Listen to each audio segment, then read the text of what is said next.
বন্ধুরা, সবাইকে জানাই শুভ সকাল, সাথে জগন্নাথ দেবের শুভ স্নানযাত্রা।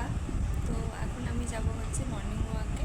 তো চলো যাওয়া যাক মর্নিং ওয়াকে। আর আজকে সারাদিন তো একটু ব্যস্ততার মধ্যেই কাটবে, কারণ আজকে পেশেন্ট আছে, তারপরে আছে একটা দুপুরে সাথে নেমন্তন্ন, তারপরেই আবার এসে আছে চেম্বার। তো চলো আজকে সারাদিনটা তোমাদের সঙ্গে শেয়ার করবো। এই দেখো রেডি হয়ে গেছি, এখন আমি বেরোচ্ছি হচ্ছে পেশেন্টে। চলো। এই দেখো রেডি হয়ে নিয়েছি স্বাধীন অনুষ্ঠানে যাব বলে হচ্ছে, কারণ পেশেন্ট করে এসেই দেরি হয়ে গেছে ভীষণ, তাই ঝটপট করে রেডি হয়ে চলে যাচ্ছি অনুষ্ঠান বাড়ি। কারণ অনুষ্ঠান থেকে এসেই আমাকে যেতে হবে আবার চেম্বার, সেই জন্য কোনোরকম জাস্ট রেডি হয়েছি, কারণ পাড়াতেই, সেই জন্য কোনোরকম রেডি হয়ে নিয়েছি।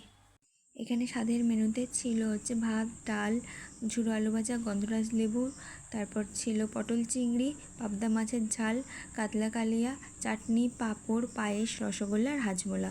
আর মিষ্টিটা আমি নিইনি, ইচ্ছা করছিল না খেতে। অনুষ্ঠান থেকে ফিরেই আমি সোজা চলে গেছিলাম চেম্বারে।